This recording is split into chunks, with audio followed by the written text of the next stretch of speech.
I also wanted to talk about what not to do.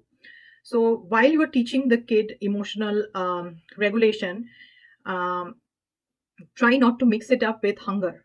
I have noticed this. I know it might sound a little bit weird, but often I have seen, like, parents, telling that, oh, the kid is hungry. That's why, he is probably, throwing a tantrum or he is getting angry. So that hangry part, as the millennial speaks, might be one of the factors. Like, yes, hunger can be a added catalyst factor, but it's not the main factor. So what happens is sometimes, if we hook onto food, and we kind of get that instant gratification from it, and we kind of start feeling better, we start associating food with our emotion, and that calls for emotional eating. But in long run it doesn't help, because what you're doing to the child is basically giving them like a substitute pacifier, which is going to work for some short term, kind of feel better kind of hormone, but it's not going to work in the long run. So what often ends up happening is it kind of either starts with food and they become like an emotional eater, and they will, like, if there is a breakup or there is like less marks in the assignment, they sit with like a bucket of ice cream on the couch and go big.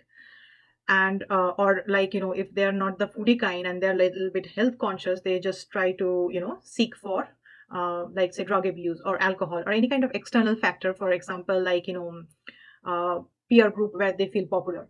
And in that process, like, sometimes happen is, they get really really attached and dependent on that, and their emotions kind of depend on that. And if uh, they don't get that friend or particular that pacifier during the time when they're having that emotional turmoil going on, they tend to dive into depression often. So the most important or the significant thing to learn is, like, to save them later on from lot of depression and anxiety, and getting more prone to sad thoughts, and getting more prone to, like, getting dependent on like external factors like drug, alcohol, or say any kind of addiction. Emotional regulation skill is very important. And with that, I like to also give you a small sum up, just to go over the steps once more. Is identifying and acknowledging the feeling. Then it's like accepting the feeling, that what you're feeling, yes, I am in acceptance with my whole, like, all the changes happening in my body. And third is like the solution, like what can I do about it today, what I can do about it, the best thing I can get out of the situation. So one more thing I want to like, add before concluding my video is how I see emotional regulation as. Just to give you a kind of imaginative visual, um, I see it as most of the people or most of the kids, or it's rather the natural human notion. They feel that we have a very rational mind, and we are good at it, and we are good at tackling our emotions, and we are just really riding it well. But what I see is they're riding like a big huge elephant of emotions. So basically, we try to just block our eyes and not look down on what we are riding on, but it's there, it exists, is the real thing. So no matter how much perfect our life we try to make, it's emotional turmoil and all this kind of depressing moments are inevitable. It will come in everybody's life.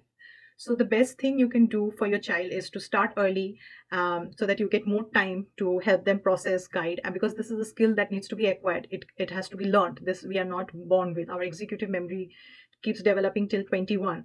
So they need a lot of guidance till 21, about managing their own emotions.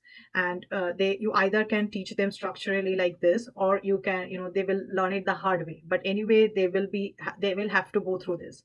So my advice to parents out there is, talk to your child, teach them to identify what are the trigger points they're having, what are the changes they are having in their body when they're feeling a particular thing, and what they can do about it today, what is the best they can take out of the situation, the then situation. And this can not only save them later on from a lot of addictive nature, but also it's mentally healthy for them. So If this video helped you in some way, or you learned something from it, please like, share, and subscribe to support my channel.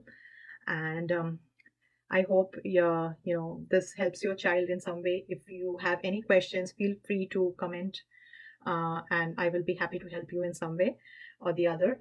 And stay happy, healthy, and see you until next time. Bye bye.